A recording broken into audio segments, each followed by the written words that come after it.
এখন যুবকদের কথা হলো, হুজুর দোয়া করেন আর না করেন, ওয়াজ করেন আর না করেন, কয়েকটা সেলফি দিয়ে যান, খান একটু সেলফি তুলি। দোয়া দরকার নাই, মাসালা দরকার নাই, সালাম কালামও অনেক সময় দরকার নাই, দরকার হলো একটা ছবি। কারণ ফেসবুকে কিছু লাইক, কিছু কমেন্টের ব্যবসা দরকার, কিছু ধান্দা দরকার। দিন শেষে সেটা ওলামা ইকরামকে দেখলে তাদের সান্নিধ্য থেকে নাসিহা নেওয়া উচিত, তাদের কাছ থেকে দোয়া নেওয়া উচিত। সেটার খোঁজ খবর নাই। ভাইরা আমার, অপ্রয়োজনীয় ছবি তুলব না। কারণ মোবাইলে আমরা যে ছবি তুলি, আমি এটাকে জায়েজ মনে করি। ছেলেরা ছেলেদের ছবি তুললে, সেখানে হারাম কোনো কিছু না থাকলে, কারো প্রাইভেসি লঙ্ঘন না হলে, পর্দার খেলাফ না হলে, এটাকে আমি জায়েজ মনে করি। কিন্তু অনেক ওলামা ইকরাম এটাকে নাজায়েজ বলেন। এবং এই ধরনের মতবিরোধপূর্ণ গবেষণাগত ইজতিহাদি বিষয়গুলোতে ওলামাদের ইখতিলাফ থাকলে সতর্ক থাকতে হয়। অপ্রয়োজনীয় ছবি যথাসম্ভব তোলা থেকে বিরত থাকতে হয়। অনেকে আছে ছবি তুলে কারোর প্রাইভেসি নষ্ট করে। কিভাবে ছবি তুলে প্রাইভেসি নষ্ট করে? একজনে একটা জায়গায় আছে, একটা আলাপ করতেছে, আপনি গোপনে ছবিটা তুলে নিলেন। আছে না নাই? বিয়ে বাড়িতে একটা মেয়ে যাচ্ছে, মেয়েটা হয়তো খোলামেলা আছে, একটু অশ্লীল কোনো পোশাক আশাকে আছে, আপনি চান্সে ছবি তুলে বন্ধুদের সাথে গ্রুপে শেয়ার করে মজা নিলেন। আছে না নাই? যুবকরা মিটমিট করে হাসে, কারণ এই রোগটা প্রচুর পরিমাণে আছে। কলেজে আছেন, রাস্তার মোড়ে দাঁড়ায় আছেন, কোনো মেয়ে যাচ্ছে, তার ছবিটা আস্তে করে তুলে নিলেন, নিয়ে বন্ধুদেরকে পাঠায় বললেন, বন্ধুরা কি বলস, মেয়েটা দেখতে অনেক সুন্দর না? আমি ভদ্র ভাষায় বললাম আর কি, আরো কি কি ভাষা বলেন আপনারা আপনাদেরটা জানেন, ঠিক না? ঠিক, খুব মজা নিচ্ছেন তাই না? আপনার বোন, সেও এরকম রাস্তায় অনেক সময় হয়তো চলে, তার ছবি তুলে যখন কিছু ছেলেফেলেরা এরকম তার বিভিন্ন অঙ্গ প্রত্যঙ্গ নিয়ে চুলচেরা বিশ্লেষণ করবে, টিজ করবে, তাকে নিয়ে বাজে মন্তব্য করবে, আপনার তখন মনের অবস্থা কি হবে চিন্তা করেন তো। আপনার মা বোরকা পরে যাচ্ছেন হয়তোবা, ওই বোরকা পরা মেয়েকে নিয়ে যদি, মহিলাকে নিয়ে যদি, ভদ্র মহিলাকে যদি কোনো দুষ্ট, কোনো খারাপ ছেলেফেলেরা তারা যদি তার ছবি নিয়ে, তার শরীর নিয়ে অ্যানালাইসিস করে, আপনার কাছে কেমন লাগবে? আপনি একসময় বড় হবেন, আল্লাহ আপনাকে একটা মেয়ে সন্তান হয়তো দিবেন। সেই কন্যা সন্তান যখন রাস্তা হেঁটে যাবে, ছেলেফেলেরা যদি তার এরকম কোনো ছবি নিয়ে তারা এরকম আলাপ সালাপ করে, আপনার কাছে কেমন লাগবে?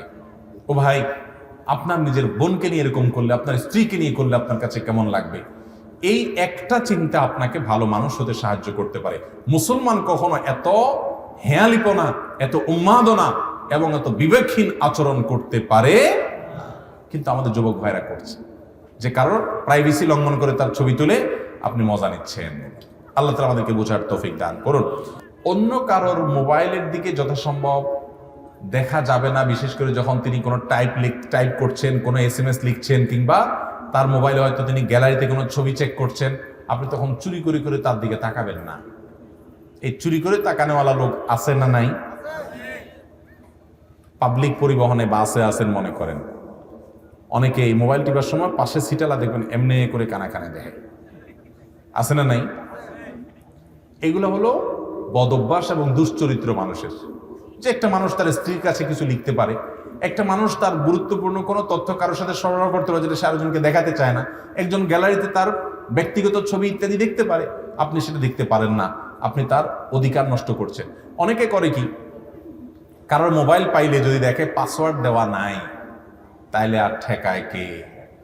সোজা বিসমিল্লাহ পড়ে আগে গ্যালারিতে চলে যায়। আছে না নাই? হোয়াটসঅ্যাপে, মেসেঞ্জারে চলে যায়, দেখি কার সাথে কি আলাপ করছে, ছবি মোবাইলে কি আছে, ভিডিও কি আছে। এই রোগটা আমাদের মধ্যে আছে না নাই ভাই? একটা হাদিস শুনেন, নবী করিম সাল্লাল্লাহু আলাইহি ওয়াসাল্লাম বলেছেন, কেউ যদি কারোর বাসায় উকি মারে, উকি মারা বুঝেন? ছিদ্র একটা দিয়ে, দরজার ফাঁক দিয়ে সে যদি তাকায়, বাসার লোকটার দিকে তাকায়, এরকম উকি মারে, তো নবী করিম সাল্লাল্লাহু আলাইহি ওয়াসাল্লামের হাদিসের ভাষ্য হলো, ওই লোকের চোখ উফড়ে ফেলার মতো অপরাধ সে করলো। কারণ একটা লোকের প্রাইভেসি নষ্ট করলো, একটা লোকের ব্যক্তিগত বিষয়ের প্রতি হস্তক্ষেপ করলো, তার প্রাইভেসি লঙ্ঘন করলো, এবং এটা রীতিমতো একজন মানুষের অধিকার নষ্ট করলো। ঠিক একইভাবে আজকাল আমাদের বাসাবাড়ির ভিতরকার অবস্থা আমাদের মোবাইলের ভিতরে থাকে, প্রত্যেকের ব্যক্তিগত বিধায় এটা ঘাটাঘাটি করা। অনেকে দেখবেন বদভ্যাস, কারণ মোবাইলটা পাইলেই হলো ঘাটা শুরু করে দিবে, এই ঘাটতেছে, ওইটা ঘাটতেছে, এদিকে যাচ্ছে, ওইদিকে যাচ্ছে, অনুমতি ছাড়া কারোর মোবাইলে যা তা দেখা, তার ব্যক্তিগত বিষয়গুলোকে ঘাটাঘাটি করা এগুলো জায়েজ নয়। মোবাইল ব্যবহার করতে গিয়ে আমরা এই অন্যায় কাজটা অনেক সময় করে ফেলি। এমনকি স্বামী স্ত্রী অহেতুক সন্দেহের কারণে একে অন্যকে সারাদিন এই চেক করা করে একটা রোগ আছে, এগুলো সংসারে কখনো শান্তি আনে না, অশান্তির দিকে নিয়ে যায়। এই জন্য ভাইরা আমার, অন্যের মোবাইল ঘাটাঘাটি করা বা তার ব্যক্তিগত বিষয় আসলে দেখা যাবে না।